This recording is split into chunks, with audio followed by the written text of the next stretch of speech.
आइए भक्तों, आज सुनते हैं ज्येष्ठ मास के शुक्ल पक्ष की निर्जला एकादशी की महात्म्य। यह एकादशी की महात्म्य सुनने से होती है जीवन की सारी बाधाएं दूर और स्वर्ग की होती है प्राप्ति।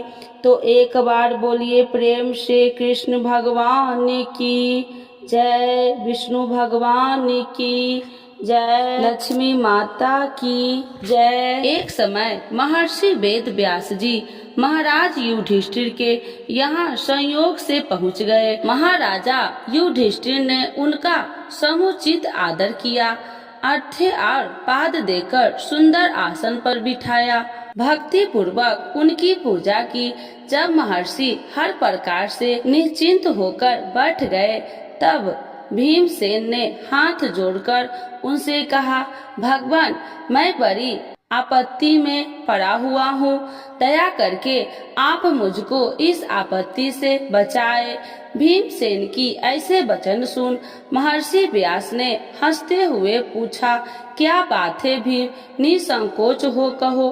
भीमसेन ने कहा, प्रभु, महाराज युधिष्ठिर, धनुषधारी अर्जुन, विचारवान सहदेव और बहादुर नकुल एवं सौभाग्यवती महारानी द्रौपदी इत्यादि सभी लोग एकादशी का व्रत करते हैं, और मुझे भी विषव करने में तुम भी एकादशी का व्रत किया करो। महाराज, आप तो जानते ही हैं कि भीमसेन का जीवन अन्न के एक ही ऊपर आश्रित है। एक दिन भोजन न करने की बात तो अत्यंत ही दुष्कर है। एक क्षण भी मैं बिना भोजन खाए नहीं रह सकता। तब आप ही बतलाइए कि किस प्रकार यह मेरा धर्म संकट दूर हो।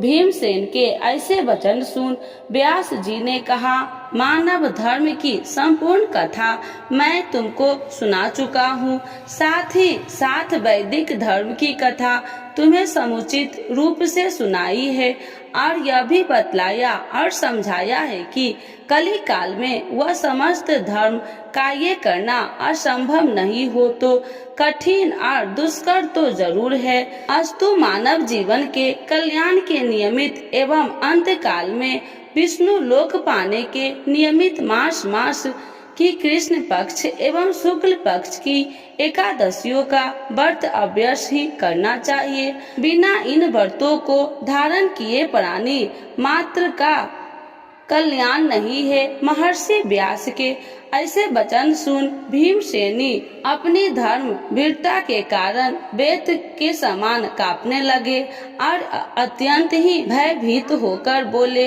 हे प्रभु, यह तो ठीक है, परंतु व्रत का रखना और भूखा रहना तो मुझे मृत्यु से भी बढ़कर है, सो भी हर महीने में 2 बार वासुदेव हो।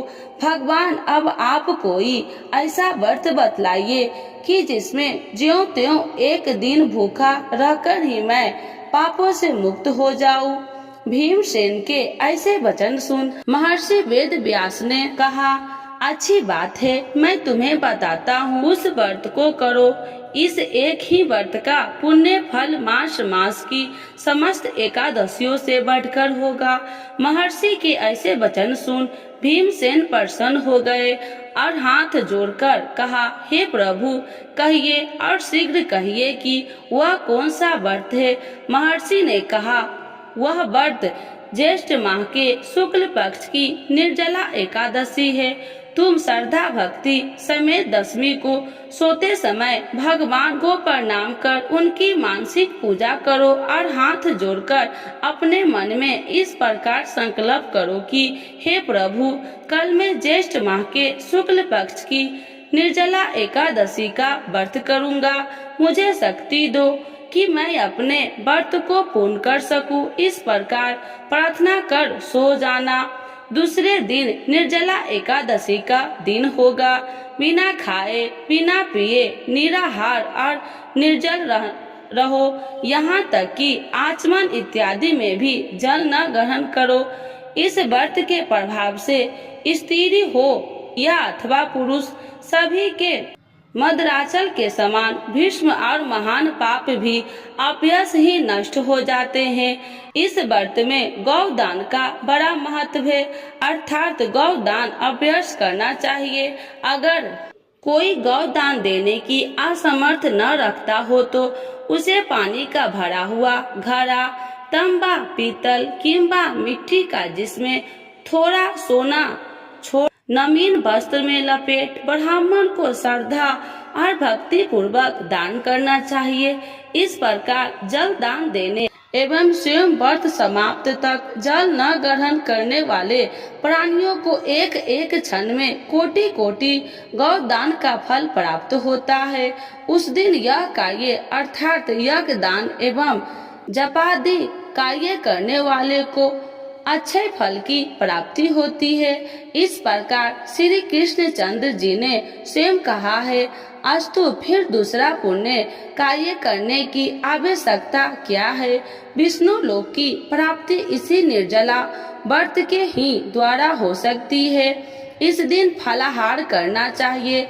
अन्न खाने वाले को अनेकों प्रकार के दुर्दशा होती है और वे चंडाल स्वरूप समझे जाते हैं। इस व्रत के प्रभाव से चोर, गुरुद्वेषी एवं हर प्रकार के पापियों का उद्धार हो जाता है। श्रद्धालु स्त्री एवं पुरुषों के विशेष कर्तव्य ये हैं, शेष शैया पर स्थित श्री विष्णु भगवान की भक्ति पूर्वक पूजा एवं धेनु दान तथा ब्राह्मणों को मिष्ठान का भोजन करा दक्षिणा देकर संतुष्ट करना चाहिए। निर्जला व्रत रखने वाले को गौ, वस्त्र, छत्र, शैया, कमंडलू इत्यादि वस्तुओं को प्रेम पूर्वक भक्ति सहित दान करना चाहिए।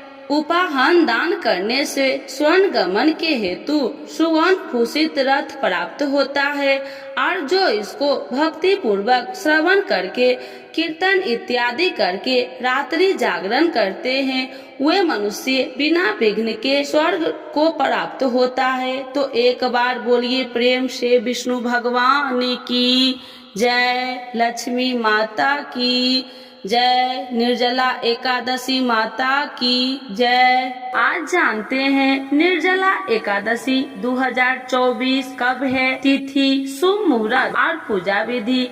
तो एक बार बोलिए प्रेम से निर्जला एकादशी माता की जय, विष्णु भगवान की जय, लक्ष्मी माता की जय। निर्जला एकादशी हिंदुओं का एक विशेष त्योहार है जो भगवान विष्णु को समर्पित है। यह त्योहार ज्येष्ठ माह के चंद्रमा के दौरान शुक्ल पक्ष में मनाया जाता है, इसीलिए इसे ज्येष्ठ शुक्ल एकादशी के रूप में भी जाना जाता है। इस वर्ष 2024 में निर्जला एकादशी 18 जून को पड़ेगी। यह एकादशी आमतौर पर गंगा दशहरा के बाद आती है, लेकिन कभी कभी इन दोनों की तारीख में मिलावट होती है। धार्मिक दृष्टिकोण से निर्जला एकादशी को व्यक्ति के सभी पापों को धोने का अवसर माना जाता है। इसे 5 पांडव भाइयों के नाम पर भी पांडव निर्जला एकादशी या पांडव भीम एकादशी के रूप में भी जाना जाता है। निर्जला शब्द का अर्थ है कि बिना पानी के, इसीलिए इस एकादशी का व्रत बिना पानी और भोजन के मनाया जाता है। निर्जला एकादशी सबसे कठिन और महत्वपूर्ण एकादशी है जो विष्णु भक्तों द्वारा मानी जाती है। निर्जला एकादशी तिथि और शुभ मुहूर्त 2024। निर्जला एकादशी मंगलवार 18 जून 2024 को है। पारण का समय प्रातः 6:05 से प्रातः 7:28 तक है। एकादशी तिथि का शुरुआत 17 जून 2024 को प्रातः 4:43 से है। एकादशी तिथि का समापन 18 जून 2024 को प्रातः 6:24 पर है। निर्जला एकादशी के व्रत और पूजा विधि। इस दिन आपको स्वच्छ रहना चाहिए और स्वच्छ कपड़े पहनने चाहिए।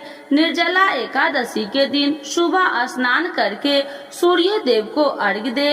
इसके बाद पीले वस्त्र पहने और भगवान विष्णु की पूजा करे और व्रत का संकल्प ले। निर्जला एकादशी के दिन जल ग्रहण नहीं करना चाहिए, क्योंकि इस व्रत में जल पीना वर्जित माना जाता है। पूजा समाप्ति के बाद ही जल ग्रहण करे। इस व्रत को सच्चे हृदय से करना चाहिए। इस दिन चावल खाना या बनाना वर्जित माना गया है। इस दिन भगवान विष्णु को तुलसी अभ्यस अर्पित करनी चाहिए और इस व्रत में दान दक्षिणा का विशेष ध्यान रखें। भगवान विष्णु को पीले फूल, चरणामृत और तुलसी दल अर्पित करें।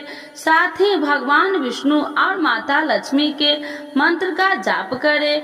इसमें अत्र और फलहार का भी त्याग करना होगा। अगले दिन यानी द्वादशी तिथि को स्नान करके फिर से श्री हरि की पूजा करने के बाद अत्र जल ग्रहण करे और व्रत का पालन करे।